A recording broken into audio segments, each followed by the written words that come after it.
What's going on, everybody, and welcome back to the channel. So as of filming this, we are about a month away from Indiana Jones and the Dial of Destiny to come out, and I am just beyond excited for it. It's probably my most anticipated film of the year, and I wanted to do individual reviews this year for all the Indiana Jones movies because honestly, I don't think I'm ever going to get another opportunity to talk about these movies on my channel. I've always wanted to talk about these movies on my channel because Indiana Jones is just a part of me. He is just a big part of my childhood. The character is one of the reasons why I love action adventure movies so much. So I want an excuse to do videos for all the previous Indiana Jones movies. And after Dial of Destiny comes out, I honestly don't think I'll ever get another chance to. Dial of Destiny is being heavily advertised as the final Indiana Jones movie, and I think it should be. I don't think we should get any more after this one. Once Harrison Ford is done with the character, that's it. Do not cast anyone else as Indiana Jones. I really want to make videos for these movies before Dial of Destiny comes out, so let's get started with the very first Indiana Jones movie, Raiders of the Lost Ark. So Raiders of the Lost Ark came out in 1981, and it was Steven Spielberg's follow-up to Jaws. It was George Lucas's follow-up to Star Wars and The Empire Strikes Back, and it starred Harrison Ford as Indiana Jones, who, as we all know, starred in Star Wars and The Empire Strikes Back, and this movie was huge when it came out. I really don't think I need to tell you guys the impact that this movie has had on films and action films because we all know it at this point. We all know that it was a big movie when it came out. No one really expected this movie to be as big as it was. It honestly redefined the action-adventure genre. And of course, it gave us probably the most likable and iconic antagonist in movie history. I mean, I can go on and on about how great of a character Indiana Jones is. And I'm just going to be talking about him in this movie. Obviously, I'll talk about him a little bit more when I do videos for the other Indiana Jones movies, but just in this film alone, it's honestly really impressive in my mind, going back and watching the film all these years later, how much of an impact that this character has had just in one film. He's a professor in archaeology, so that keeps the character grounded more, but on top of that, he goes on these big adventures to collect artifacts and preserve them in museums. Of course, we all know his famous line from The Last Crusade, "That belongs in a museum!" You know, that is Indiana Jones's character, and that's something that I find interesting about his character. He's an archaeologist that goes and finds these things, but he doesn't just do it for the money. He does it because he wants to preserve these artifacts in museums so future generations can admire them as much as he admires them. And the way his character is set up in this movie is really great. We open up with this long sequence of him going to find this golden idol that I honestly don't know if it's based on something real or not. Probably not, because the Indiana Jones movies take existing mythology and really plays around with them, makes them supernatural and stuff like that. But this whole sequence of him going to find this idol is so iconic. There's so many things that other films have copied and kind of spoofed with Indiana Jones just in this opening sequence alone. The whole idea of adventurists going through tombs and areas that are booby-trapped and giant boulders coming after him all came from this film, Raiders of the Lost Ark. That's why I said before, this movie is honestly really impressive looking back years later on how much of an impact it's had on films and action films. And not only is Indiana Jones the protagonist in this movie, which by the way, I just realized I earlier called him an antagonist, he's a protagonist. Sorry. Not only is the protagonist, Indiana Jones, very interesting, but the antagonist, Belloc, played by Paul Freeman, he's a little interesting too. He's basically the opposite of Indiana Jones. This character is just in it for the money. He doesn't care what really happens to these artifacts once he finds them. As long as he gets that cash, he doesn't really care. In fact, there's this really great sequence with Indy and Belloc in the scene when they're in Cairo. Belloc is basically saying, you and I are a lot alike, but we as an audience know they are alike, but they aren't at the same time, which makes their butting heads throughout the movie pretty interesting. So Indiana Jones in this movie is going after the lost Ark of the Covenant because he finds out that the Nazis have figured out where to start looking for it. That's another thing I should have mentioned too. This movie takes place in the mid-1930s, so the Nazis are the bad guys in this film. But basically the Nazis have an idea on where to start looking for the Ark of the Covenant. Indy gets word of this, and of course he sees it as a great opportunity to preserve one of the greatest artifacts in archaeology history. We then get introduced to the love interest in this movie, Marion Ravenwood, played by Karen Allen, and I'm just gonna say it, she's freaking awesome. Her introduction scene, very similar to Indy, is honestly really cool. She's sitting down in this bar that she owns, having a drinking contest with this really big guy, and she outdrinks him, and that alone sets up her character. In fact, I think Marion Ravenwood doesn't get enough credit that she deserves nowadays as a strong female character. I mean, she does. People talk about her and how cool her character is. But in an age where movies nowadays are trying to make strong female characters and they're just doing it in the wrong way, there's too much of a focus on trying to make them perfect characters, perfect beings.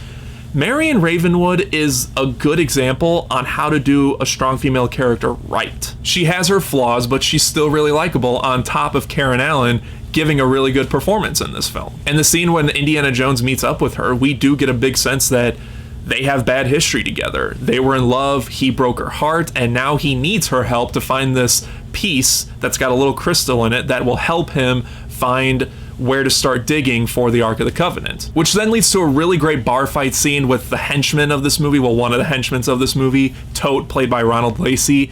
He's a very sneaky, kind of conniving villain. You know, he's very calm and very relaxed, but you know he's gonna get what he wants, or at least he feels like he's gonna get what he wants no matter what. And that's something that I can't stress enough with this movie. The action scenes in this film are so well done. It's all in camera stuff. This is before CGI basically took over action scenes, so all the fights and choreography, it's done for real, and it's very brutal. It feels very unpolished, very sweaty, very bloody at times. It's pretty violent. And this is also before when shaky cam took over, so you can see who's firing at what, who's punching what character's down, what character has the upper ground.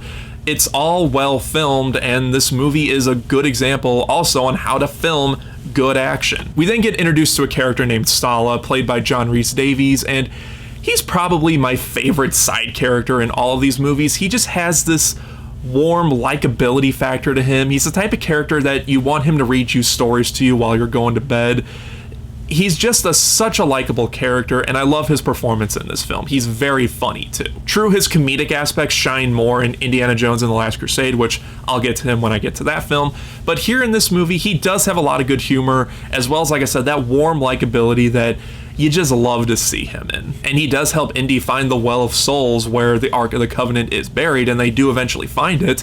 And that whole sequence with the Well of the Souls, it's one of my favorite sequences, not only in this film series, but in films in general. Indiana Jones's biggest fear that he mentions in the beginning of this movie is that he hates snakes. And so, of course, when they open up the Well of the Souls, when they finally get to it, what's scattered all throughout the bottom of it? Snakes. Of course. Indiana Jones says it himself. Snakes. Why did it have to be snakes? It's a really great sequence, and just watching Indy have to do what he has to do, but he's got a big obstacle around him. His biggest fear of his life is literally everywhere he looks. It's so entertaining to watch, and it's very suspenseful at times. Indiana Jones does in this moment find the Ark of the Covenant, which looks great. The props department in this film needs to have major, well, props, no pun intended, for making this thing look really, really cool. But then, of course, the bad guy Belloc, as well as a couple Nazis and everyone else that's helping him look for the Well of Souls, finds where Indy was digging. He traps Indy as well as Marion in the Well of Souls with snakes. It's a really great sequence. I love watching these two go back and forth. Indy and Marion go back and forth because she got captured earlier on, and he just left her there because he said to himself, if I take you, they're gonna know that I'm around somewhere. So of course she's pissed off at Indy, but Indy had to do what he had to do. And while all this is going on, there's snakes all around them. I hate snakes too, so watching this scene is also my biggest nightmare. Indy then finds a way out for them, and he is basically at his lowest point at this point. There's a really great sequence where this big Russian guy is fighting Indiana Jones, and every Indiana Jones movie has that one sequence where a big muscular villain has to fight Indiana Jones, and of course Indy doesn't always do all that well, but he eventually gets out of it. Which then leads us to probably the best sequence in the movie, the truck chase. Indy basically has to chase down this truck that's carrying the Ark and, steal the Ark back from Belloc and Tote, and this whole sequence is what action scenes need to know nowadays. This is all in-camera stunt work. This is all filmed for real. No green screen, no CGI, actual stunt doubles going underneath the truck. It's all beautifully filmed and very suspenseful. There is a moment where Indy gets shot in the arm right when he thinks he's got the upper hand and then gets thrown out of the truck. So then he has to crawl underneath the truck and basically climb his way back to the driver's seat to take back the Ark, and it's great stuff. And also the music during this scene, Indiana Jones's theme song, as well as the other themes that John Williams recorded for this, it's all great stuff. It's such a great soundtrack. John Williams was like the king of the 70s and 80s with soundtracks, and the 90s, and Indiana Jones Raiders of the Lost Ark is one of his best soundtracks he's ever recorded. So Indy of course does get the Ark. It gets loaded onto this Navy ship that's helping him out, but then of course Belloc and the other Nazis catch up with them, steal the Ark back, and they go into this desert area to try to open up the Ark because, like Belloc says, you're as curious about it opening up as I am. Which I like the fact that this desert sequence that they're walking through is the same desert sequence that Luke and R2 were trying to find C-3PO in Star Wars A New Hope. It's a nice little bit of trivia that I like to remind myself of. And the climax of this movie where they're opening up the Ark and Indy's telling Marion, don't look at it, whatever you do, just don't look at it.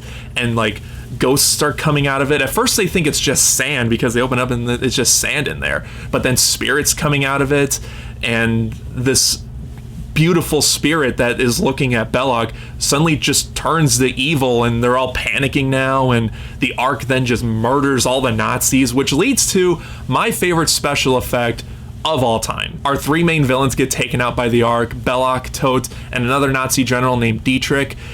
And how they get taken out is so creative and so cool. Dietrich's head just kind of shrinks within itself, Belloc's head blows up, and my favorite of all time, Todt's face just melts off completely in a special effect that is just absolutely amazing. I love how this thing was done. There's a whole special feature on the DVD and Blu-ray on how they achieve this special effect. Basically, they took like a stone skull and they had Ronnie Lacey like get like a plastered face done, and they put gelatin all over it to make it look like him, and then they had like heat lamps basically melt it off, and then they sped it up in real time. It's really great stuff, and I love the fact that it was done practically, because nowadays you would just CGI this stuff and it still holds up all these years later. I never get the sense that this is a special effect. This is a fake like mold that's just melting off. You get the sense that this is Todt's face just melting off, and he's screaming, and it's bloody, and it's very gory.